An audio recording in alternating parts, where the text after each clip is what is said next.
شر الأمور محدثاتها، وكل محدثة بدعة، وكل بدعة ضلالة، وكل ضلالة في النار. فأعوذ بالله من الشيطان الرجيم. وقل رب أدخلني مدخل صدق وأخرجني مخرج صدق واجعل لي من لدنك سلطانا نصيرا. وجاء في حديث عن جابر بن سمرة رضي الله عنه قال: سمعت رسول الله صلى الله عليه وسلم يقول: إن الله سمى المدينة طابة. রাওয়াহু মুসলিম। সমস্ত প্রশংসা মহান রব্বুল আলামিনের জন্য। অতঃপর সালাত ও সালাম পাঠ করছি নবী মুহাম্মদ সাল্লাল্লাহু আলাইহি ওয়াসাল্লাম এবং তার সকল অনুসারীদের প্রতি। আল্লাহুম্মা সাল্লি আলাইহি ওয়া আলাইহিম। সম্মানিত ভাই ও বোনেরা, আমরা গত শুক্রবারে মক্কার ফাজিলত সম্পর্কে আলোচনা করেছিলাম এবং শুনেছিলাম। আজকে আমরা মাদিনা সম্পর্কে আলোচনা শুনবো ইনশাআল্লাহ। মাদিনার মর্যাদা, ফজিলত, গুরুত্ব সম্পর্কে। যেই মাদিনায় রাসূল সাল্লাল্লাহু আলাইহি সাল্লাম হিজরত করে গিয়েছিলেন আল্লাহ রাব্বুল আলামিনের নির্দেশে। আমরা এই বিষয়টিও জানি যে পৃথিবীর মধ্যে সবচেয়ে পবিত্র, সর্বাপেক্ষা বেশি পবিত্র নগরী হচ্ছে মক্কা নগরী। আর মক্কা নগরীর পরে যে নগরীটার সবচেয়ে বেশি মর্যাদা এবং গুরুত্ব, ফজিলত বর্ণিত হয়েছে সেটি হচ্ছে মাদিনা আল মুনাওয়ারা। আজকে আমাদের আলোচনার বিষয় হচ্ছে এই মাদিনা আল মুনাওয়ারা। হাদিসের মধ্যে বর্ণিত হয়েছে নবী সাল্লাল্লাহু আলাইহি সাল্লাম মক্কায় মুসলিমদেরকে উদ্দেশ্য করে বললেন: ইন্নী উরিদু দারা হিজরাতিকুম। আমাকে তোমাদের হিজরতের স্থান দেখানো হয়েছে। তোমরা যেখানে হিজরত করে গিয়ে বসবাস করবে, আমাকে স্বপ্নের মধ্যে সেই স্থানটি দেখানো হয়েছে। রাসূল সাল্লাল্লাহু আলাইহি ওয়াসাল্লাম মুসলিমদেরকে উদ্দেশ্য করে মক্কায় এই কথা বললেন। এরপরে বললেন যে হিজরতের স্থানটি খেজুর বাগান, যে স্থানটিতে খেজুরের বাগান রয়েছে, আমাকে তোমাদের হিজরতের স্থানটি দেখানো হয়েছে। সেই স্থানটিতে খেজুরের বাগান রয়েছে এবং সেই স্থানটি দুটি হাররার মাঝখানে। দুটি হাররা হচ্ছে কালো পাথর যুক্ত, ছোট ছোট পাথর যুক্ত ভূমি, কঙ্কর যুক্ত ভূমি, কঙ্করময় ভূমি। এই কঙ্করময় ভূমির মাঝের স্থানটি হচ্ছে সেই হিজরতের স্থানটি, যেখানে খেজুরের বাগান রয়েছে। এই হিজরতের স্থানটি আমাকে দেখানো হয়েছে। ফাহাজারা মান হাজারা কেবাল আল মাদিনা। মক্কা থেকে রাসূল সাল্লাল্লাহু আলাইহি ওয়াসাল্লামের হিজরত করার পূর্বে যারা হিজরত করেছিলেন তারা তো হিজরত করে চলে গিয়েছিলেন মদিনায়। এছাড়া যারা মক্কা থেকে হাবাসায় হিজরত করে গিয়েছিলেন তারা অনেকেই বা অধিকাংশরাই তাদের মধ্য থেকে মদিনায় হিজরত করে চলে আসেন। মক্কা থেকে মদিনায় অনেকে হিজরত করেছেন, আবার অনেকে হাবাসায় গিয়েছিলেন, সেখান থেকে তারা মদিনায় চলে আসেন। আবু বকর রাদিয়াল্লাহু আনহু মদিনায় হিজরত করে চলে যাওয়ার জন্য প্রস্তুতি গ্রহণ করলেন।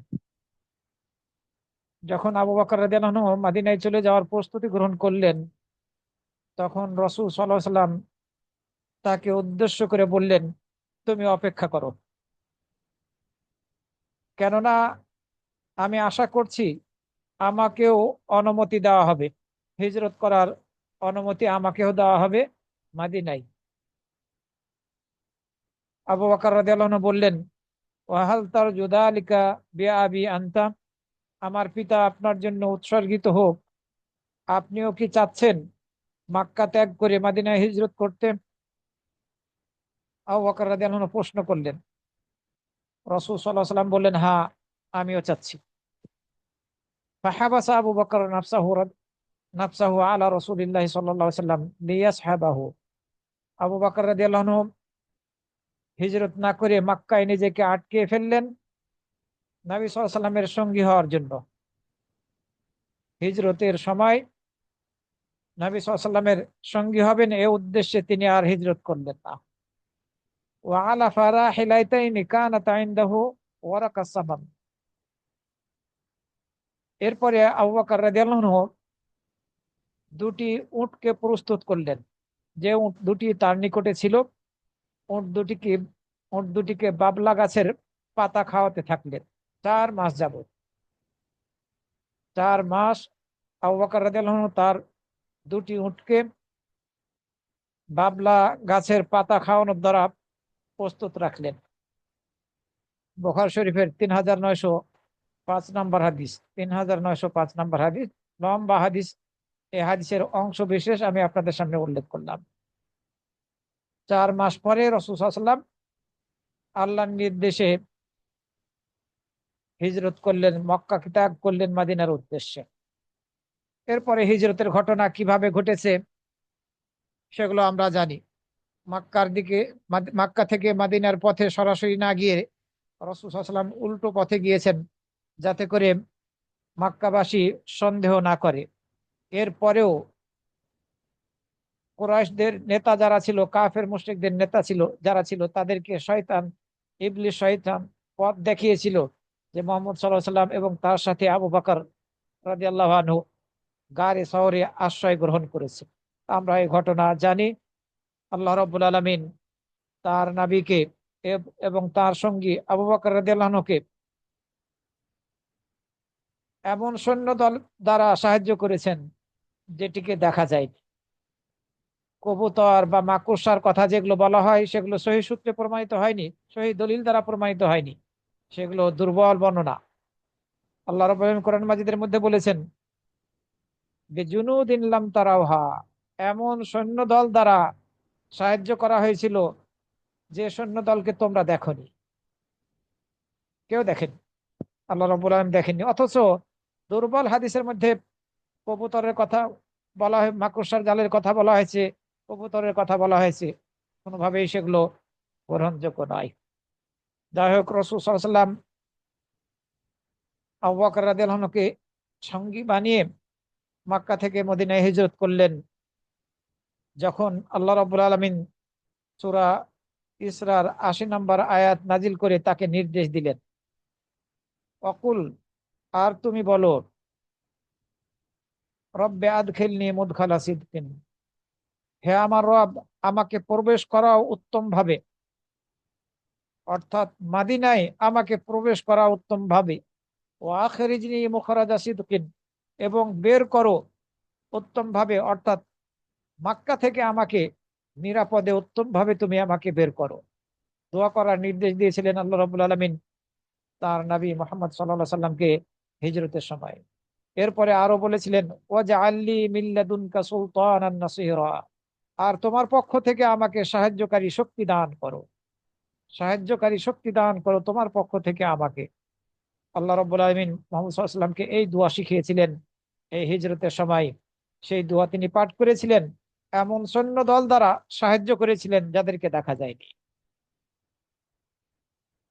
সসম্মানে আল্লাহ রাব্বুল আলামিন মর্যাদার সাথে মদিনায় প্রবেশ করিয়েছেন এবং বেরও করেছেন উত্তম ভাবে। মক্কা থেকে বিজয়ী বেশে বিপদের সম্মুখীন হতে হয়নি। আজকে আমরা মদিনার ফাজিলাত সম্পর্কে আলোচনা করব। শুরুতেই মদিনার যেসব নামগুলো বর্ণিত হয়েছে, যেসব নামগুলো মদিনার ক্ষেত্রে ব্যবহার করা হয়ে থাকে, সেসব নামগুলো আমরা জেনে নেব। প্রথম নাম হচ্ছে আল মাদিনা, দ্বিতীয় নাম হচ্ছে তয়বা অথবা তওবা, এর অর্থ হচ্ছে পবিত্র। তৃতীয় নাম হচ্ছে আদ-দিরুল হাসিনা, দিরুল হাসিনা সুরক্ষিত শহর, সুরক্ষিত দুর্গ। কারণ আল্লাহ রাব্বুল আলামিন মদিনাকে তাউন থেকে, মহামারী রোগ তাউন থেকে এবং দাজ্জাল থেকে সুরক্ষিত রাখবেন কিয়ামত দিবস পর্যন্ত। আরো একটি নাম হচ্ছে আরদুল হিজরা, হিজরতের ভূমি। আর একটি নাম হচ্ছে দারুল ইমান, ইমানের বাসস্থান। আরো একটি নাম হচ্ছে দারুল হিজরা, হিজরতের আবাসস্থল। দারুস সুন্নাহ, মদিনার নাম দারুস সুন্নাতের স্থান। দারুস সালামা, শান্তির স্থান। এই সব নাম মদিনার ক্ষেত্রে ব্যবহার করা হয়েছে। এছাড়া মারিজুল ইমান, ইমান ফিরে আসার স্থান। শেষ জামানায় যখন ইমান কোনো জায়গায় থাকবে না, তখন মাদিনায় ফিরে আসবে, যে মাদিনা থেকে সারা বিশ্বে ইসলামের দাওয়াত ছড়িয়ে পড়েছিল। এই শেষ জামানায় এই মাদিনাতেই ইমান ফিরে আসবে। মাদিনাবাসী ইমানকে ধরে রাখবে, আঁকড়ে ধরে থাকবে। মাদিনার আলেম ওলামারা তাদের দায়িত্ব, দাওয়াতি কার্যক্রমের দ্বারা ইমানকে মানুষের মাঝে প্রতিষ্ঠিত রাখতে সক্ষম হবে আল্লাহর মেহেরবানিতে। এই জন্য একটি নাম হচ্ছে মারিজুল ইমান। আরো একটি নাম হচ্ছে মুলতাকাল মুহাজিরিন, মুহাজিরদের, মুলতাকাল মুহাজিরিন ওয়াল আনসার, মুহাজির এবং আনসারদের মিলন কেন্দ্র। মুহাজির এবং আনসারদের মিলন কেন্দ্র, অথবা মুলতাকাল মুহাজিরিন, মুহাজিরদের মিলন কেন্দ্র। মুহাজিররা হাবাসায় গিয়েছিলেন, কেউ মক্কা থেকে হিজরত করে মাদিনায় চলে এসেছেন, আবার হাবাসা থেকে এসেছেন, সকলে একসাথে মিলিত হয়েছেন। মুলতাকাল মুহাজিরিন, মুলতাকাল মুহাজিরিন ওয়াল আনসার, আনসার হচ্ছে তারাই যারা মুহাজিরদেরকে সাহায্যকারী ছিলেন, মদিনাবাসী। এছাড়া আরো একটি নাম হচ্ছে মুতানাজ্জালু জিবরিল আমিন আলান নবী সাল্লাল্লাহু আলাইহি সাল্লাম, নবী সাল্লাল্লাহু আলাইহি সাল্লামের উপরে জিবরিল আমিন নাজিল হওয়ার স্থান। যেমনি ভাবে মক্কা রাসূল সাল্লাল্লাহু আলাইহি সাল্লামের প্রতি জিবরিল আলাইহিস সালাম নাজিল হতেন, অবতরণ করতেন, অনুরূপ ভাবে মদিনাও হচ্ছে রাসূল সাল্লাল্লাহু আলাইহি সাল্লামের প্রতি জিবরিল আলাইহিস সালামের নাজিল হওয়ার স্থান। মুতানাজ্জালু জিবরিল আমিন আলান নবী সাল্লাল্লাহু আলাইহি সাল্লাম, এটিও একটি মদিনার নাম। জাবির বিন সামরা রাদিয়াল্লাহু আনহু থেকে বর্ণিত হয়েছে, তিনি বলেন, আমি রাসূল সাল্লাল্লাহু আলাইহি সাল্লামকে বলতে শুনেছি, ইন্নাল্লাহ সাম্মাল মাদিনাতা তাওবাহ, আল্লাহ রাব্বুল আলামিন মদিনার নাম রেখেছেন তাওবাহ, অর্থাৎ পবিত্র। মুসলিম শরীফের হাদিস। এছাড়া এই হাদিস মুসান্নাফ ইবনে আবি শাইবা, মুসনাদ আহমদ সহ অন্যান্য হাদিস গ্রন্থের মধ্যে বর্ণিত হয়েছে। আল্লাহ রাব্বুল আলামিন নাম রেখেছেন মদিনার তাওবাহ, পবিত্র, পবিত্র নগরী। এই মদিনা হচ্ছে বরকতময় শহর। আল্লাহ রাব্বুল আলামিন এই মদিনাকে সম্মানিত করেছেন, বিশেষ মর্যাদা দান করেছেন। মক্কার পরে পৃথিবীতে সর্বশ্রেষ্ঠ স্থান হচ্ছে এই মদিনা। মক্কার পরে সর্বশ্রেষ্ঠ স্থান হচ্ছে এই মদিনা, সম্মানিত মর্যাদার স্থান। যে সম্মান এবং মর্যাদা এই মদিনাকে আল্লাহ রাব্বুল আলামিন দিয়েছেন। বহু হাদিস বর্ণিত হয়েছে মদিনার ফজিলত সম্পর্কে। প্রথম ফজিলত হচ্ছে আল্লাহ রাব্বুল আলামিন মদিনাকে হারাম ঘোষণা করেছেন। এই মদিনাকে হারাম বানিয়ে দিয়েছেন, বিশেষ মর্যাদার সম্মানের বানিয়ে দিয়েছিলেন। রাসূল সাল্লাল্লাহু আলাইহি ওয়াসাল্লাম এটি চেয়েছিলেন। এই জন্য আল্লাহ রাব্বুল আলামিন এই মদিনাকে হারাম নগরী বানিয়ে দিয়েছেন। মদিনার মধ্যে একটি নির্দিষ্ট স্থান আছে, যে স্থানটি হারাম হিসেবে পরিচিত, হারামের মাদানী। আবু সাইদ খুদরি রাদিয়াল্লাহু আনহু থেকে বর্ণিত হয়েছে, নবী সাল্লাল্লাহু আলাইহি সাল্লাম বলেছেন, নবী সাল্লাল্লাহু আলাইহি সাল্লাম দোয়া করেছেন, আল্লাহুম্মা ইন্না ইব্রাহিমা হাররামা মাক্কাতা ফাজআলহা হারামান। হে আল্লাহ, ইব্রাহিম আলাইহিস সালাম মক্কাকে হারাম ঘোষণা করেছিলেন, আর আমি মদিনাকে হারাম ঘোষণা করছি। যে মদিনা শহরটি অবস্থিত দুই পাহাড়ের মাঝে, আয়ের এবং সাওর, এই দুই পাহাড়ের মাঝে। রাসূল সাল্লাল্লাহু আলাইহি ওয়াসাল্লাম দোয়া করেছিলেন, বলেছিলেন যে আমি এই মদিনাকে হারাম ঘোষণা করছি। আর আল্লাহ রাব্বুল আলামিন হারাম ঘোষণা করার অনুমতি দিয়েছিলেন, এই জন্যই তিনি হারাম ঘোষণা করেছেন। মক্কাকে ইব্রাহিম আলাইহিস সালাম হারাম ঘোষণা করেছেন, বিষয়টি আসলে সেই রূপ না। গত সপ্তাহে আমরা আলোচনা করেছি, আসমান এবং জমিনকে যেই দিন আল্লাহ রাব্বুল আলামিন সৃষ্টি করেছেন, সেই দিনই মক্কা নগরীকে হারাম ঘোষণা করেছেন, আল্লাহ রাব্বুল আলামিন সম্মানিত নগরী ঘোষণা করেছেন। ইব্রাহিম আলাইহিস সালাম এই মক্কাকে আল্লাহ রাব্বুল আলামিন যে হারাম ঘোষণা করেছিলেন, সেটিকে আবারও তার পক্ষ থেকে আবেদনের মতো উল্লেখ করেছেন যে আল্লাহ তুমি এই মক্কাকে তুমি হারাম করে দাও। কিন্তু আল্লাহ রাব্বুল আলামিনই মক্কাকে হারাম ঘোষণা করেছিলেন, আর রাসূল সাল্লাল্লাহু আলাইহি ওয়াসাল্লাম হারাম ঘোষণা করেছেন মাদিনাকে, সেটিও আল্লাহ রাব্বুল আলামিনের পক্ষ থেকে। এই মাদিনার আরো একটি ফজিলত হচ্ছে, এই মাদিনার মধ্যে রক্তপাত ঘটনাটা, বিশেষভাবে হারামের এরিয়ার মধ্যে রক্তপাত ঘটানোটা এটি নিষিদ্ধ, রক্তপাত ঘটানো যাবে না। এরপরে এই মাদিনার মধ্যে যুদ্ধের জন্য অস্ত্র বহন করা যাবে না। এই মাদিনার মধ্যে যে গাছগুলো আছে, পশুকে খাওয়ানোর উদ্দেশ্য ছাড়া এই গাছগুলো কাটাও যাবে না, তার পাতা ছেঁড়াও যাবে না হারামের এরিয়ার মধ্যে। এগুলো, এই বিধানগুলো মাদিনার বিশেষ মর্যাদার প্রমাণ বহন করে।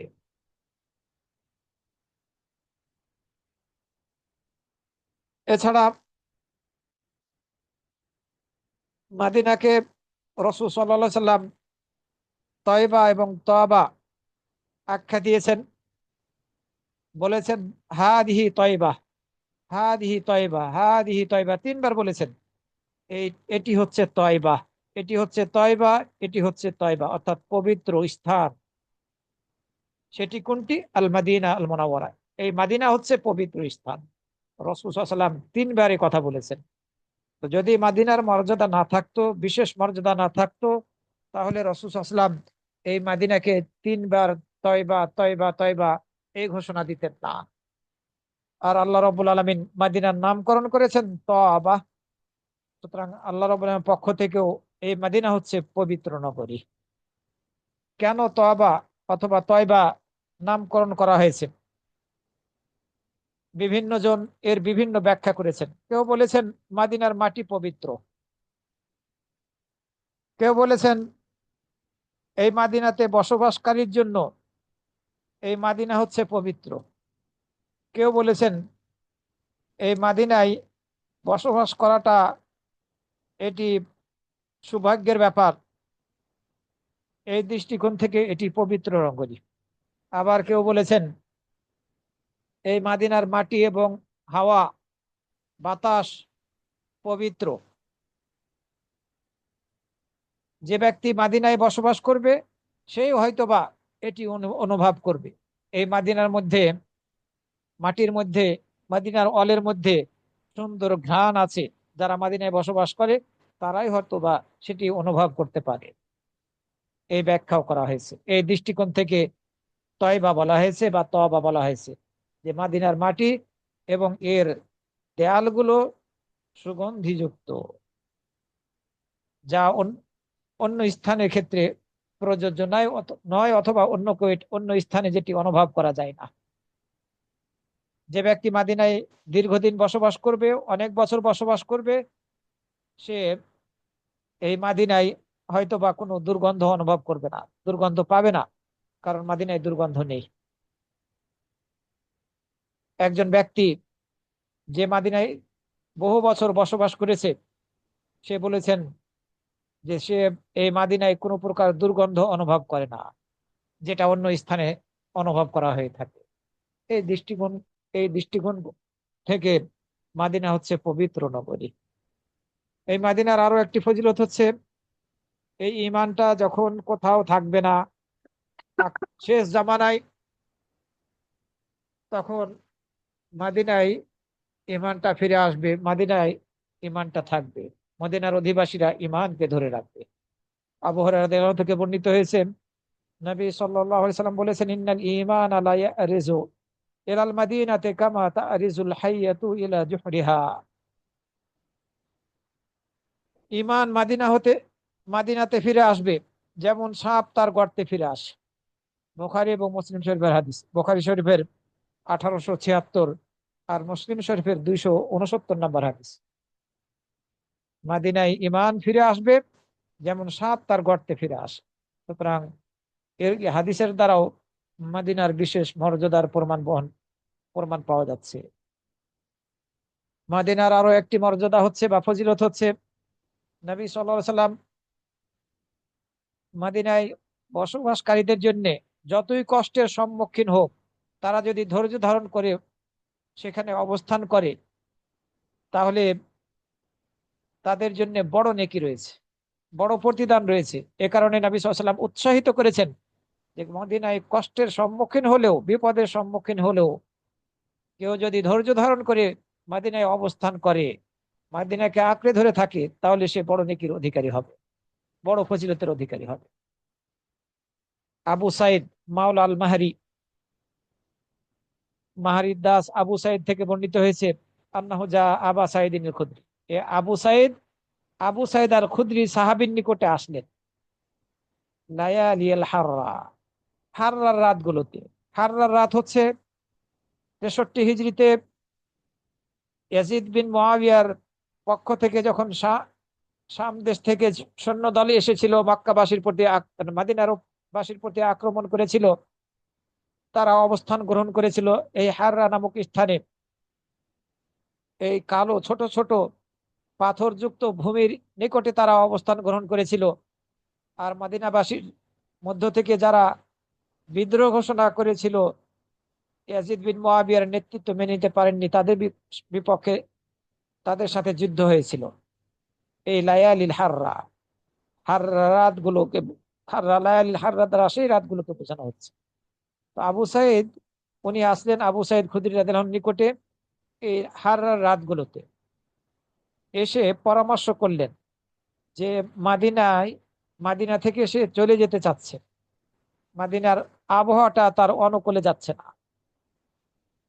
তো মাদিনার মাদিনায় দ্রব্যমূল্য বেড়ে গিয়েছে এবং পরিবারের সদস্য অনেক কষ্ট হচ্ছে, তাই তিনি এই মাদিনা ছেড়ে চলে যেতে চাচ্ছেন। মাদিনার পরিবেশ যেন তার অনুকূলে যাচ্ছে না, দ্রব্যমূল্য বেড়ে যাওয়ার কারণে পরিবারের সদস্য অনেক অনেক থাকার কারণে খুব কষ্ট হচ্ছে। তো আবু সাইদ খুদরি রাদিয়াল্লাহু আনহুর নিকটে এই পরামর্শ করলেন। তখন আবু সাইদ খুদরি রাদিয়াল্লাহু আনহু তাকে হাদিস শোনালেন, লা সাবরা লাহু আলা জাহাদিল মদিনাতি ওয়ালা ওয়াইহা, ফাকালা লাহু ওয়াইহাক। এই আবু সাইদ মাওলাল মাহারি, সে আবু সাইদ খুদরি রাদিয়াল্লাহু আনহুকে বলল যে মাদিনায় দ্রব্যমূল্য বেড়ে গিয়েছে, পরিবারের সদস্য অনেক অনেক অনেক কষ্ট হচ্ছে, এই অভিযোগ করলো, পরামর্শ চাচ্ছে মাদিনা ছেড়ে যাওয়ার। এবং বলল তার পক্ষে ধৈর্য ধারণ করা সম্ভব হচ্ছে না মাদিনায়, যে কষ্ট হচ্ছে, যে বিপদের সম্মুখীন হয়েছে, ধৈর্য ধারণ করা সম্ভব হচ্ছে না। তখন আবু সাইদ খুদরি রাদিয়াল্লাহু আনহু তাকে উদ্দেশ্য করে বললেন, তোমার ধ্বংস হোক, লা আমরুকা বিযালিক, তুমি মাদিনা ছেড়ে চলে যাবে, আমি তোমাকে এই নির্দেশ দিতে পারি না। কেননা আমি রাসূল সাল্লাল্লাহু আলাইহি সাল্লামকে বলতে শুনেছি, লা ইয়াসবিরু আহাদুন আলা লাওয়াইহা ফায়ামুতু ফায়ামুতা ইল্লা কুনতু লাহু শাফিআন আও শাহীদান ইয়াউমাল কিয়ামাহ ইযা কানা মুসলিমান। কোন মুসলিম ব্যক্তি যদি মাদিনার মাদিনায় কষ্টের সম্মুখীন হয়, আর এই কষ্টের সম্মুখীন হওয়া সত্ত্বেও সে যদি ধৈর্য ধারণ করে মাদিনাতেই অবস্থান করে মাদিনায় মৃত্যুবরণ করে, তাহলে আমি তার জন্য সুপারিশকারী হব কিয়ামত দিবসে, অথবা আমি তার জন্য সাক্ষ্যদানকারী হব যদি সে মুসলিম হয়ে থাকে। এ হাদিস শোনালেন যে আমি তোমাকে মাদিনা ছেড়ে যাওয়ার নির্দেশ দিতে পারি না, কেননা আমি রাসূল সাল্লাল্লাহু আলাইহি ওয়াসাল্লামকে বলতে শুনেছি, কেউ মাদিনার কষ্টকে সহ্য করে যদি, ধৈর্য ধারণ করে যদি মাদিনায় মৃত্যুবরণ করতে সক্ষম হয়, তাহলে রাসূল সাল্লাল্লাহু আলাইহি ওয়াসাল্লাম বলেছেন আমি তার জন্য সুপারিশকারী হব, অথবা কিয়ামত দিবসে আমি তার জন্য সাক্ষ্যদানকারী হব। শর্ত হচ্ছে অবশ্যই তাকে প্রকৃত মুসলিম হতে হবে। সম্মানিত ভাই ও বোনেরা, সুতরাং এই হাদিস মুসলিম শরীফের মধ্যে বর্ণিত হয়েছে, মাদিনার বিপদ আপদের সময়ে কেউ যদি মাদিনাকে ধারণ করে থাকতে সক্ষম হয়, তাহলে রাসূল সাল্লাল্লাহু আলাইহি ওয়াসাল্লামের শাফাআত লাভ করতে পারবে কিয়ামত দিবসে। আবু হুরায়রা রাদিয়াল্লাহু আনহু থেকে অন্য হাদিসের মধ্যে বর্ণিত হয়েছে, নবী সাল্লাল্লাহু আলাইহি সাল্লাম বলেছেন, ইয়াতি আলান নাসি জামানুন ইয়াদউ আর-রাজুলু ইবনা আম্মিহি ওয়া করিবাহু হালুম্মা ইলার রাখা হালুম্মা ইলার রাখা ওয়াল মাদিনাতু খায়রুন লাহুম লাউ কানু ইয়ালামুন। মানুষের নিকটে এমন একটা সময় আসবে যখন একজন ব্যক্তি তার চাচাতো ভাইকে অথবা তার নিকটাত্মীয়কে ডাকবে যে হালুম্মা ইলার রাখা। মাদিনার মাদিনায় বসবাসকারী ব্যক্তি তার চাচাতো ভাই অথবা নিকট আত্মীয়কে ডাকবে, চলো সেই সব জায়গায় যেখানে হয়তোবা একটু সুখে শান্তিতে থাকা যাবে। হালুম মাইলার রাখা, সুখে শান্তির স্থানে চলো, আমরা মাদিনা ছেড়ে চলে যাই, এ কথা বলবে একটা সময়। অথচ রাসূল সাল্লাল্লাহু আলাইহি ওয়াসাল্লাম বলেন, অথচ মাদিনা তাদের জন্য কল্যাণকর যদি তারা তা জানতো, লাউ কানু ইয়ালামুন, এ কথা বলবে। এ হাদিসে মুসলিম শরীফের মধ্যে বর্ণিত হয়েছে। তো মাদিনা হচ্ছে ওহী নাজিলের স্থান, মাদিনা হচ্ছে রাসূল সাল্লাল্লাহু আলাইহি ওয়াসাল্লামের কবরের স্থান, মসজিদে নববী সেখানে বরকতের স্থান। সুতরাং এই স্থান কেউ সক্ষম হলে সেখানে যাতে অবস্থান করে সেই জায়গা যাতে না ছেড়ে যায়। এই মাদিনার আরো একটি ফজিলত হচ্ছে, নবী সাল্লাল্লাহু আলাইহি ওয়াসাল্লাম এই মাদিনার একটা গুণ বর্ণনা করেছেন যে এটি এমন একটি এলাকা, কারিয়া, বা এমন একটি শহর যে শহরটি অন্যান্য শহরকে খেয়ে ফেলবে। এটি এমন একটি শহর যে শহরটি অন্যান্য শহরকে খেয়ে ফেলবে। আবু হুরায়রা রাদিয়াল্লাহু আনহু থেকে বর্ণিত হয়েছে, নবী সাল্লাল্লাহু আলাইহি ওয়াসাল্লাম বলেছেন, উমিরতু বিকারিয়াতিন তাকুলুল কুরা, আমাকে নির্দেশ দেওয়া হয়েছে এমন একটি শহরে হিজরত করার, যে শহরটি, যে এলাকাটি অন্যান্য এলাকা বা শহরকে খেয়ে ফেলবে, অন্যান্য অঞ্চলকে খেয়ে ফেলবে, এমন একটি এলাকায় হিজরত করার আমাকে নির্দেশ দেওয়া হয়েছে। ইয়াকুলুনা ইয়াসরিব, মুনাফিকরা বলে থাকে সেটি হচ্ছে ইয়াসরিব, ইয়াসরিব নগরী, আর সেটি হচ্ছে মদিনা। তানফিন নাসা কামা ইয়ানফিল কিরু খাবাথাল হাদিদ, এই মদিনা মুনাফিকদেরকে, মন্দ লোকদেরকে বের করে দিবে, যেমনি ভাবে কামারের হাপড় লোহা থেকে জংকে দূর করে দেয়। যেমনি ভাবে কামারের হাপড় লোহা থেকে জংকে দূর করে দেয়, অনুরূপ ভাবে এই মাদিনা মুনাফিকদেরকে এবং যারা মন্দ লোক তাদেরকে বের করে দিবে। এই হাদিস বুখারী এবং মুসলিম শরীফের মধ্যে বর্ণিত হয়েছে। বুখারী শরীফের 1871 আর মুসলিম শরীফের 1382 নম্বর হাদিস। এমন একটি এলাকায় বা নগরীতে, শহরে আমাকে হিজরত করার নির্দেশ দেওয়া হয়েছে যে যে শহরটা অন্যান্য শহরকে খেয়ে ফেলবে। এর অর্থ কি? আল্লাহ রাব্বুল আলামিন ইসলামকে মদিনাবাসীর দ্বারা সাহায্য করবেন।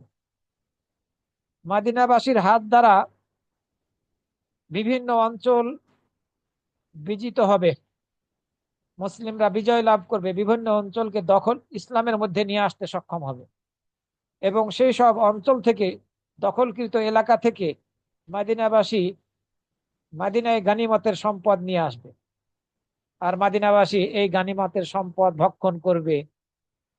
আর এ কারণেই বলা হয়েছে মদিনা হচ্ছে এমন একটি শহর যে শহর অন্যান্য শহরগুলোকে খেয়ে ফেলবে।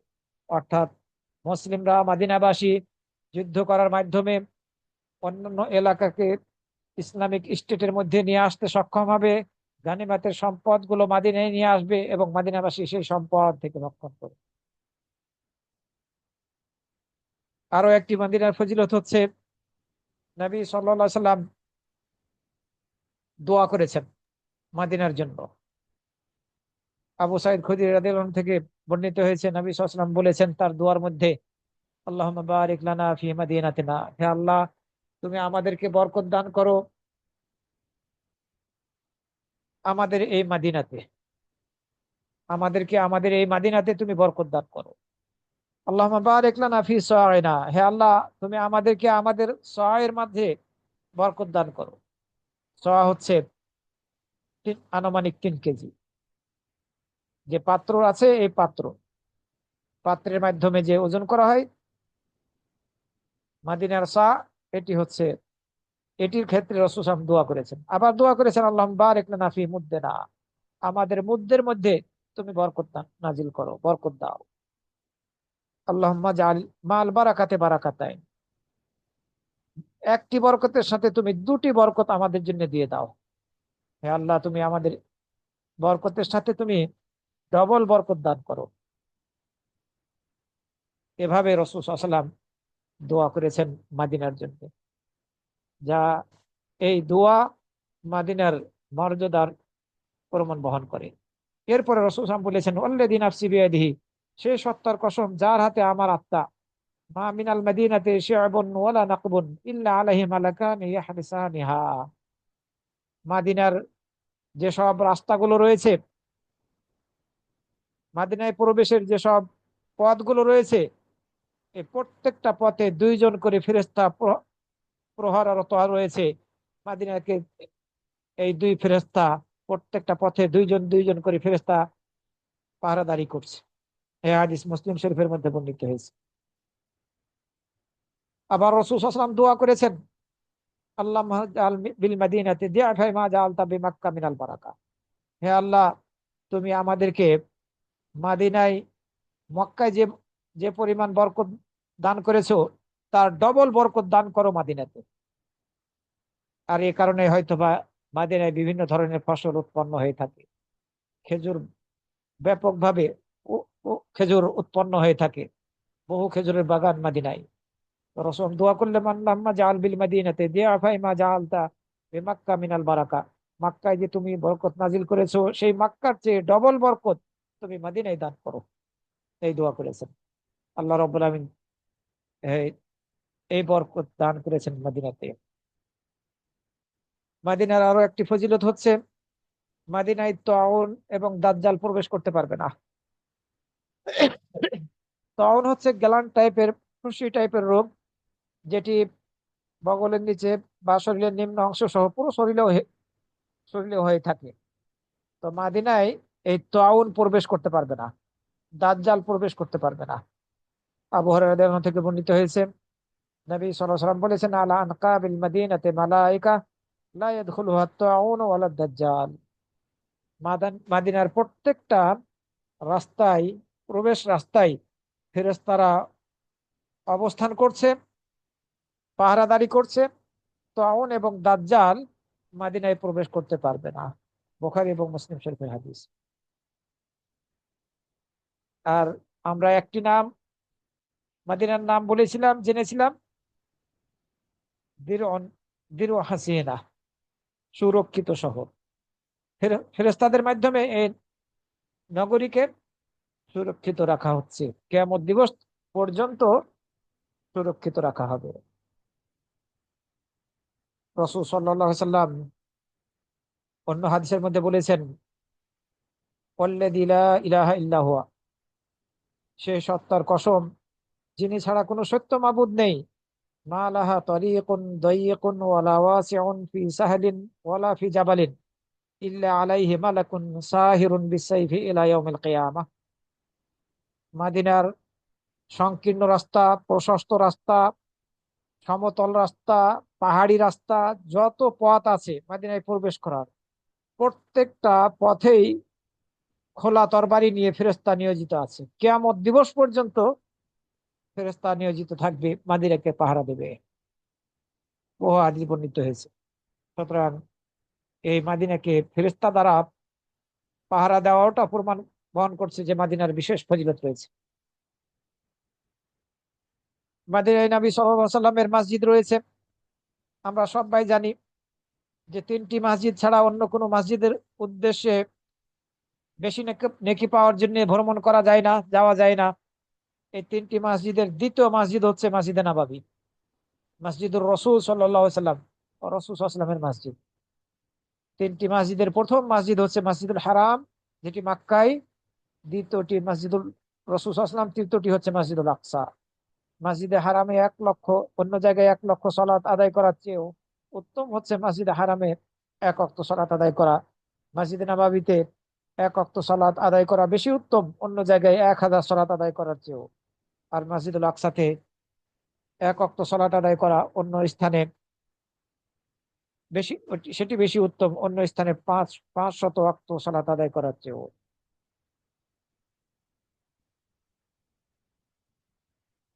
এছাড়া মাদিনায় আরো একটি মসজিদ রয়েছে, যে মসজিদের বিশেষ ফজিলত বর্ণিত হয়েছে। সে মসজিদটিও মাদিনায়, মসজিদে কোবা। এই মসজিদে কোবাতে যদি আপনি 2 রাকাত সালাত আদায় করেন, নফল সালাত আদায় করেন, তাহলে একটি উমরার সমান নেকি লাভ করবেন। সাহেল ইবনে হুনায়ফ রাদিয়াল্লাহু আনহু থেকে বর্ণিত হয়েছে, নবী সাল্লাল্লাহু আলাইহি ওয়াসাল্লাম বলেছেন, মান খারাজা হাত্তা ইয়াতিয়া হাদাল মাসজিদা ইয়ানি মসজিদা কোবা ফায়ুসাল্লি ফিহি কানা কাআদলি উমরাহ। যে ব্যক্তি এই মসজিদে আসবে, যে ব্যক্তি বের হলো এই মসজিদে আসার উদ্দেশ্যে, অর্থাৎ মসজিদে কোবায় আসার উদ্দেশ্যে, এসে সেখানে সালাত আদায় করলো, তার এই সালাতটা একটি উমরার সমান হয়ে যাবে নেকি অর্জনের দিক দিয়ে।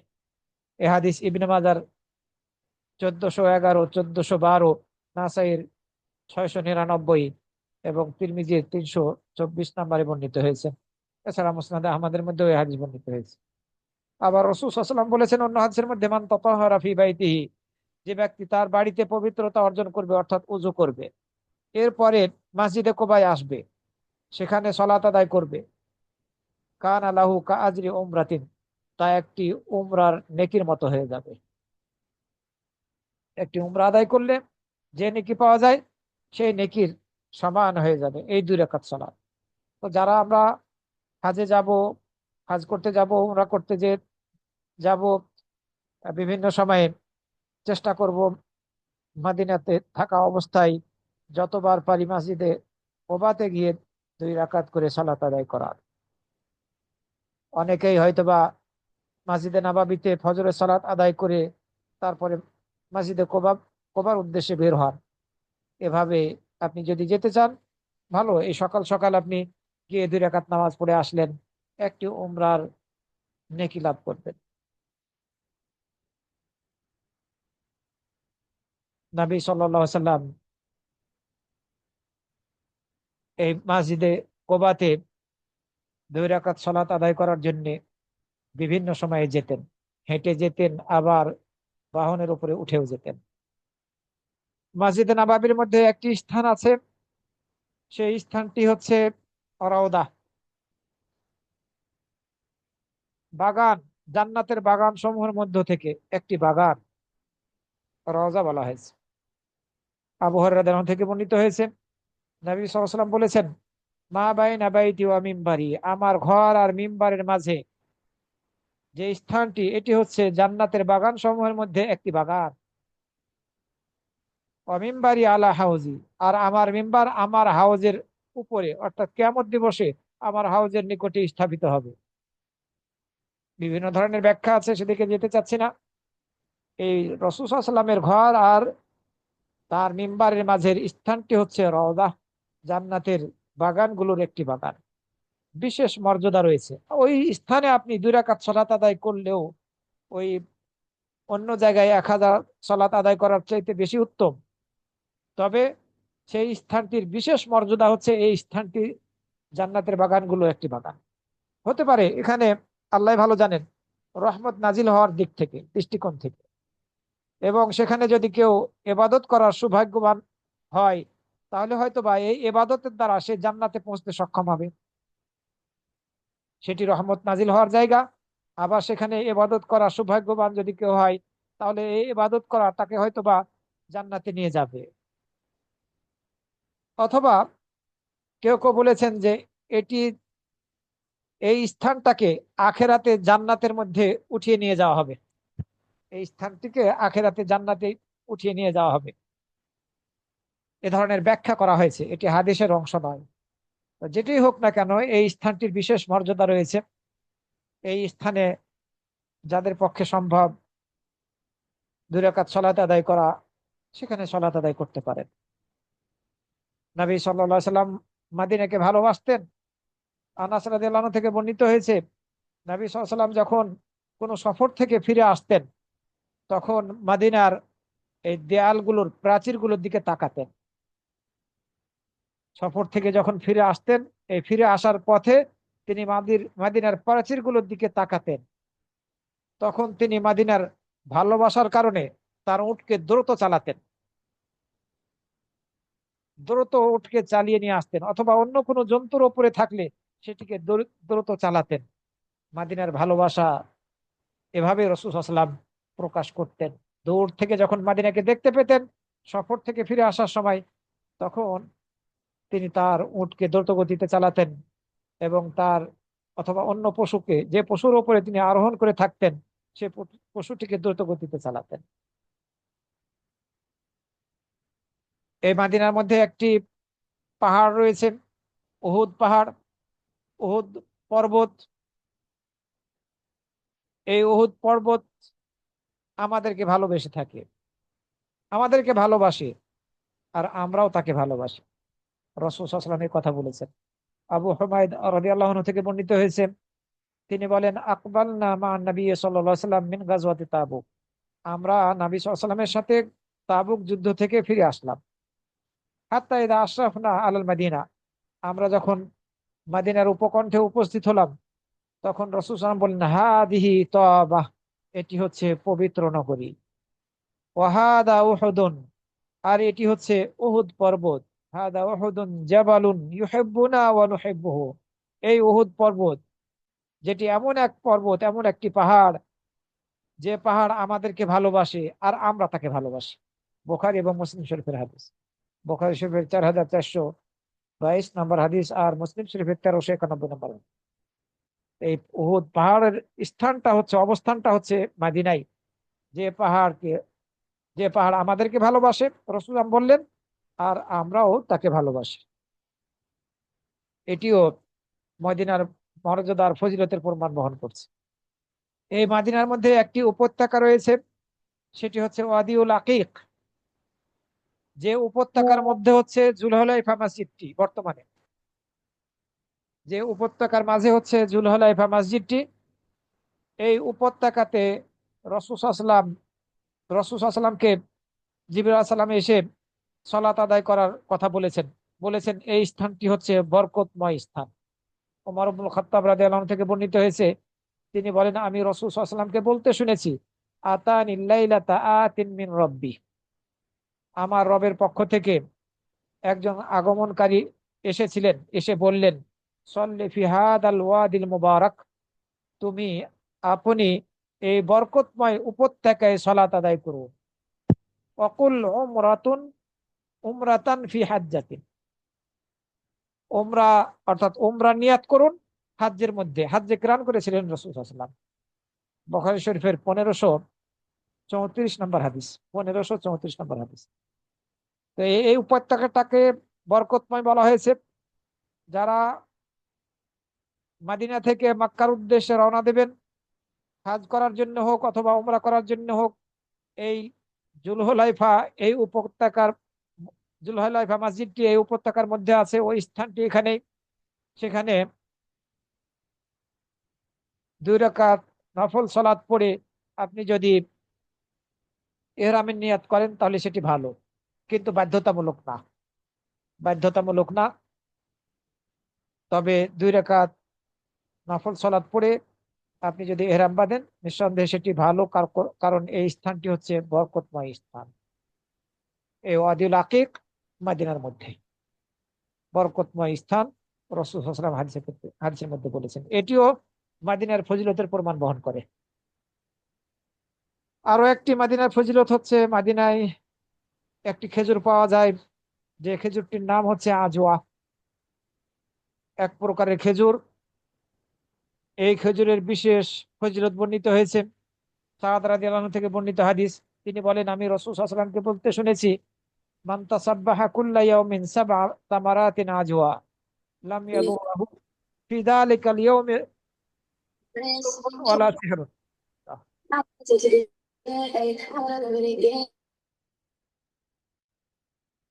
যে ব্যক্তি দৈনন্দিন সকালবেলা 7টি আজওয়া খেজুর খাবে, তাকে ওই দিন কোনো বিষ অথবা জাদুটোনা ক্রিয়া করবে না। এই হাদিস বুখারী এবং মুসলিম শরীফের মধ্যে বর্ণিত হয়েছে। কেউ যদি এই দৈনন্দিন সকালবেলা 7টি করে খেজুর খায়, তাহলে পরে ওই দিন কোনো বিষ তার প্রতিক্রিয়া করবে না এবং জাদুটনাও কোনো ক্ষতি করতে পারবে না জাদুটনার দ্বারা। এ হাদিস বুখারী শরীফের 5445 এবং মুসলিম শরীফের 2047 নম্বরে বর্ণিত হয়েছে। এই আজওয়া খেজুরটা মদিনার খেজুর, বিশেষ মর্যাদা আজওয়া খেজুরের। এটিও মদিনার ফজিলতের প্রমাণ বহন করে। মদিনা এমন একটি নগরী, আমরা আগেই জেনেছি, এমন একটি শহর যে শহরে মুনাফিক এবং জালেমরা, পাপীরা, যাদেরকে মদিনায় থাকাকে আল্লাহ রাব্বুল আলামিন পছন্দ করবেন না, তারা এই মদিনায় থাকতে পারবে না। তাদেরকে বের করে দিবেন যে কোনো উপায়ে। মদিনা থেকে তাদেরকে বিতাড়িত হতেই হবে। রাসূল সাল্লাল্লাহু আলাইহি ওয়াসাল্লাম হাদিসের মধ্যে বলেছেন, ইন্নামাল মাদিনাতু কাল কির, মদিনা হচ্ছে কামারের হাপরের মতো। তানফি খাবাসাহা, এই মদিনা থেকে খারাপদেরকে বের করে দিবে। মদিনা আমার খারাপ লোকদেরকে বের করে দিবে এবং এই মদিনায় থাকার সুযোগ দিবে যারা ভালো লোক তাদেরকে। এই মদিনা, এর অর্থ হচ্ছে মদিনা ভালো আর মন্দ লোকের মধ্যে পার্থক্য করে দিবে। খারাপরা এই মদিনা থেকে বিদায় নেবে, মুনাফিকরা এবং অত্যাচারীরা এই মদিনায় অবস্থান গ্রহণ করতে পারবে না, থাকতে পারবে না। মদিনা হচ্ছে এমন একটি শহর যেখানে মুহাজির এবং আনসাররা বসবাস করতেন। এই আনসার এবং মুহাজিরদের প্রথম অগ্র অগ্রগামী দল, এবং যারা পরবর্তীতে নেকির উদ্দেশ্যে তাদের অনুসরণ করবে, সুন্দরভাবে তাদের অনুসরণ করবে, ইত্তেবা করবে, তাদের সকলের প্রতি আল্লাহ রাব্বুল আলামিন সন্তুষ্ট, আর তারাও আল্লাহর প্রতি সন্তুষ্ট। এবং তাদের জন্য আল্লাহ রাব্বুল আলামিন জান্নাতকে প্রস্তুত করে রেখেছেন, সেখানে তারা স্থায়ীভাবে বসবাস করবে। আর সেটি হচ্ছে মহা সফলতা। কোরআন মাজিদের মধ্যে বলা হয়েছে, সুতরাং আমরা যদি মাদিনার আলেম ওলামাদের অনুসরণ করি তাহলে পথভ্রষ্ট হব না ইনশাআল্লাহ। আমরা মাদিনার আলেম ওলামাদের অনুসরণ করে থাকি। এই মাদিনার আলেম ওলামাদের, মাদিনার দিনদারদের অনুসরণ করলে আল্লাহ রাব্বুল আলামিনের সন্তুষ্টি লাভ করা আমাদের পক্ষে সক্ষম হব। আমরা সন্তুষ্টি লাভ করতে আমরা সক্ষম হব, আর আমরাও আল্লাহর প্রতি সন্তুষ্ট থাকতে পারবো এবং জান্নাত লাভ করতে সক্ষম হব। আল্লাহ রাব্বুল আলামিন আনসারদের ভালোবাসাকে ইমানের আলামত হিসেবে চিহ্নিত করেছেন, তাদেরকে ঘৃণা করাকে মুনাফিকের আলামত হিসেবে চিহ্নিত করেছেন। হাদিসের মধ্যে বলেছেন রাসূল সাল্লাল্লাহু আলাইহি ওয়াসাল্লাম, আল আনসারু লা ইউহিব্বুহুম ইল্লা মুমিন, আনসারদেরকে মুমিন ছাড়া অন্য কেউ ভালোবাসবে না। ওয়ালা ইউবগিদুহুম ইল্লা মুনাফিক, আর আনসারদেরকে মুনাফিক ছাড়া অন্য কেউ ঘৃণা করবে না। মুনাফিক যারা, তারা ঘৃণা করবে। ফামান আহাব্বাহুম আহাব্বাহুল্লাহ, যে ব্যক্তি আনসারদেরকে, যে আনসাররা অর্থাৎ মুহাজিরদেরকে যারা সাহায্য সহযোগিতা করেছিলেন তারা হচ্ছেন আনসার। এই আনসারদেরকে যে ব্যক্তি ভালোবাসবে, আল্লাহ রাব্বুল আলামিন তাদেরকে ভালোবাসবেন, তাকে ভালোবাসবেন। যে তাদেরকে, আনসারদেরকে ঘৃণা করবে, আল্লাহ রাব্বুল আলামিন তাকে ঘৃণা করবেন। সুতরাং বর্তমানে হয়তো বা সেই সময়ের আনসার না নেই, কিন্তু তাদের বংশধররা রয়ে গিয়েছে। তাদেরকে ভালোবাসতে হবে, আমাদের মদিনাবাসীকে ভালোবাসতে হবে। তাদেরকে ঘৃণা করলে চলবে না। হাজ উমরা করতে গিয়ে তাদেরকে আমরা যাতে কোনোভাবেই কষ্ট না দেই, কথার দ্বারা, কর্মের দ্বারা মদিনাবাসীকে যাতে আমরা কষ্ট না দিই। যারা সত্যিকার অর্থে অরিজিনাল মদিনাবাসী, সেই যুগ থেকে যারা মদিনায় বসবাস করছে, তাদের আচরণ গুলো খুব নম্র। তারা নম্র স্বভাবের, তারা অমায়িক, যেটি আমরা মদিনায় যখন অবস্থান করেছি তখন লক্ষ্য করেছি। এটাই বাস্তব। তাদেরকে আমাদেরকে ভালোবাসতে হবে। মদিনা বাসীর ব্যাপারে যদি কেউ অকল্যাণ কিছু চায়, খারাপ কিছু করতে চায়, খারাপ কিছু করার, তাদেরকে কষ্ট দেওয়ার মন মানসিকতা প্রকাশ করে, তাহলে আল্লাহ রাব্বুল আলামিন তাকে ধ্বংস করে দেবে। যে ব্যক্তি মদিনা বাসীকে কষ্ট দেওয়ার ইচ্ছা পোষণ করবে, আল্লাহ তাকে ধ্বংস করবেন। সাদ ইবনে ওয়াক্কাস রাদিয়াল্লাহু আনহু থেকে বর্ণিত হয়েছে, নবী সাল্লাল্লাহু আলাইহি ওয়াসাল্লাম বলেছেন, মান আরাদা আহলাল মাদিনাতি বিসুইন, যে ব্যক্তি মাদিনাবাসীকে, মাদিনাবাসীর সাথে মন্দ কিছু করার ইচ্ছা করবে, তাদেরকে কষ্ট দেওয়ার ইচ্ছা করবে, তাদের সাথে খারাপ আচরণ করার ইচ্ছা করবে, আযাবাহুল্লাহু কামা ইয়াযুবুল মিলহু ফিল মা, আল্লাহ তাকে গলিয়ে ফেলবেন সেভাবে যেভাবে লবণ পানিতে গুলে যায়। আল্লাহ তাকে গলিয়ে ফেলবেন সেভাবে যেভাবে লবণ পানিতে গুলে যায়। সুতরাং কোনোভাবেই যাতে আমরা মদিনা বাসীকে কষ্ট না দেই। এ হাদিস বুখারী এবং মুসলিম শরীফের মধ্যে বর্ণিত হয়েছে। বুখারী শরীফের 1877 এবং মুসলিম শরীফের 1387 নম্বরে। সম্মানিত ভাই ও বোনেরা, মদিনাবাসীকে যারা ভীতি প্রদর্শন করবে, ভয় দেখাবে, এটিও বিপজ্জনক। যে ব্যক্তি মদিনাবাসীকে ভয় দেখাবে, অত্যাচার করে জুলুম করবে, আল্লাহ তাকে ভয় দেখাবেন।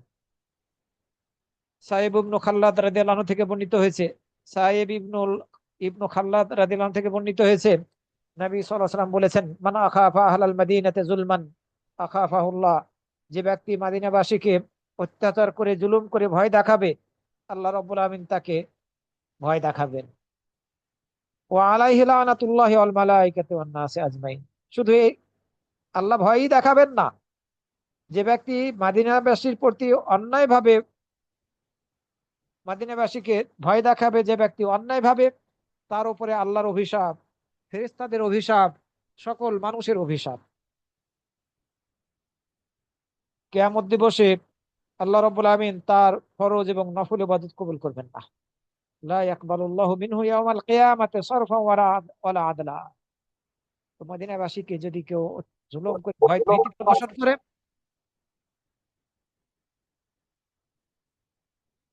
তাহলে পারে আল্লাহ রাব্বুল আলামিন তাকে ভীতির মধ্যে ফেলবেন।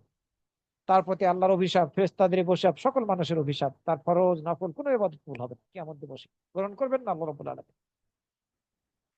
মদিনাবাসীর ফজিলত প্রমাণ বহন করে এ হাদিস।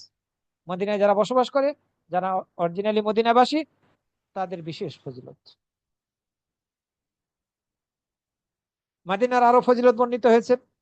কেউ যদি মদিনায় মৃত্যুবরণ করতে সক্ষম হয়, তাহলে রাসূল সাল্লাল্লাহু আলাইহি ওয়াসাল্লাম তার জন্য সুপারিশ করবেন, অথবা কিয়ামত দিবসে তার জন্য সাক্ষ্য দান করবেন। এর মর্মে হাদিস বর্ণিত হয়েছে, রাসূল সাল্লাল্লাহু আলাইহি ওয়াসাল্লাম বলেছেন, মান ইসতাতা মিনকুম আল্লা ইয়ামুতা ইল্লা বিল মাদিনা, তোমাদের মধ্য থেকে যে ব্যক্তি মদিনায় মৃত্যুবরণ করতে সক্ষম, সে যেন মদিনায় মৃত্যুবরণ করে, অর্থাৎ সেখানে বসবাস করে সেখানে যাতে মারা যায়। কেননা যে ব্যক্তি মদিনায় মৃত্যুবরণ করবে, আমি তার জন্য সুপারিশ করব, অথবা আমি তার জন্য সাক্ষ্য প্রদান করব। মদিনায় মুনাওয়ার মৃত্যুবরণ করলে এই মৃত মুসলিম ব্যক্তির জন্য রাসূল সাল্লাল্লাহু আলাইহি ওয়াসাল্লাম বলেছেন, আমি সুপারিশ করব। সুতরাং কারো পক্ষে যদি সক্ষম সম্ভব হয় যে মদিনায় শেষ জীবনে বা সারাটা জীবন মদিনায় বসবাস করে মৃত্যুবরণ করার, তাহলে সেটি চেষ্টা করতে হবে। বিশেষভাবে মদিনায় যদি কেউ কোনো বেদাতি কর্মকাণ্ড করে, অথবা কোনো বেদাতিকে আশ্রয় প্রশ্রয় দেয়, তাহলে তার উপরে আল্লাহর অভিশাপ, ফেরেশতাদের অভিশাপ, সকল মানুষের অভিশাপ। আল্লাহ রাব্বুল আলামিন তার ফরজ এবং নফল কোনো ইবাদতই কবুল করবেন না। রাসূল সাল্লাল্লাহু আলাইহি ওয়াসাল্লাম বলেছেন, মান আহতাসা ফিহা হাদাসান আও আওয়া মুহদিসান, যে ব্যক্তি এই মাদিনার মধ্যে নতুন কিছু ইসলাম ধর্মের মধ্যে নতুন কিছু আবিষ্কার করবে, অথবা এই নতুন কিছু আবিষ্কারকারীকে আশ্রয় প্রশ্রয় দিবে, তার উপরে আল্লাহর অভিশাপ, ফেরেশতাদের অভিশাপ, সকল মানুষের অভিশাপ। তার কোনো ফরজ নফল কোনো কিছু কবুল হবে না। খুব কঠিন কথা।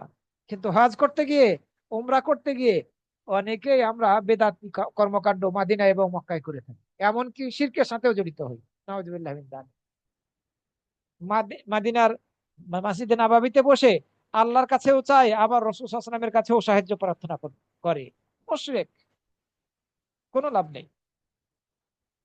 আবার বেদাতি কর্মকাণ্ড তো আছেই আছেই। আবার অনেকে আছে মদিনায় জুতা পরে না, খালি পায়ে হাঁটে। যে রাসূল সাল্লাল্লাহু আলাইহি ওয়াসাল্লামের শহর, এই শহরে কিভাবে জুতা পরি আমি? অথচ রাসূল সাল্লাল্লাহু আলাইহি ওয়াসাল্লাম মসজিদের মধ্যে জুতা পরে নামাজ পড়েছেন, সাহাবীরা মসজিদের মধ্যে জুতা পরে নামাজ পড়েছেন, আর ও নাকি মাদিনাতে জুতা পরবে না। আমি এই ধরনের লোক লোক দেখেছি। এই অতি ভক্তি, এগুলো বিদআত। এই বিদআতীদের এই ফরজ নাফল কোনো ইবাদত কবুল হবে না। তাদের উপরে আল্লাহর অভিশাপ, ফেরেশতাদের অভিশাপ এবং সকল মানুষের অভিশাপ। আল্লাহ রাব্বুল আলামিন এইসব বেদাতি কর্মকাণ্ড থেকে আমাদেরকে হেফাজত করুন। এই বেদাতি কর্মকাণ্ড থেকে মুক্ত থেকে মদিনার মর্যাদা যাতে আমরা দিতে পারি, রাসূল সাল্লাল্লাহু আলাইহি ওয়াসাল্লামের সুন্নাত মাফিক যাতে আমরা চলতে পারি, এ ব্যাপারে আমাদেরকে সচেষ্ট থাকতে হবে। অনেকে মনে করেন মদিনায় গিয়ে রাসূল সাল্লাল্লাহু আলাইহি ওয়াসাল্লামের কবরের সামনে দুরূদ পাঠ করলে সরাসরি তিনি শুনতে পান। সঠিক নয়, ভুল কথা, বানোয়াট হাদিস, জাল হাদিস। রাসূল সাল্লাল্লাহু আলাইহি ওয়াসাল্লাম শুনতে পান না। কবরের পাশে গিয়ে সালাম দেওয়া, দুরূদ পাঠ করা, আর আপনি পৃথিবীর যে কোনো প্রান্ত থেকে দুরূদ পাঠ করা, কোনো পার্থক্য নেই, কোনো পার্থক্য নেই। যে কোনো স্থান থেকে আপনি রাসূল সাল্লাল্লাহু আলাইহি ওয়াসাল্লামের প্রতি সালাম প্রেরণ করুন না কেন, সাল্লাল্লাহু আলাইহি ওয়াসাল্লাম, এটি পাঠ করুন না কেন, ফেরেশতারা রাসূল সাল্লাল্লাহু আলাইহি ওয়াসাল্লামের নিকটে এটি পৌঁছিয়ে থাকে। কেউ কেউ বলে থাকেন যে রাসূল সাল্লাল্লাহু আলাইহি ওয়াসাল্লামের কবরের সামনে দুরূদ পাঠ করলে, তাকে সালাম দিলে সেটি তিনি শুনতে পান। উত্তর দেন সরাসরি, জাল হাদিস। আর দূর থেকে যদি যদি বা দুরূদ পাঠ করা হয়, তাহলে পরে ফেরেশতারা পৌঁছায়। বানোয়াট জাল হাদিস গ্রহণযোগ্য নয়। সুতরাং এসব বেদাতি চিন্তা ভাবনা থেকে আমাদেরকে বেঁচে থাকতে হবে।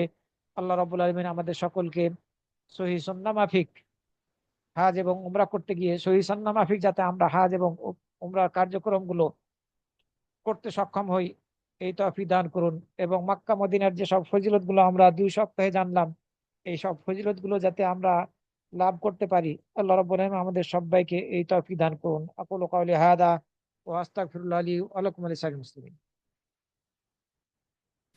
আসসালামু আলাইকুম রহমতুল্লাহ।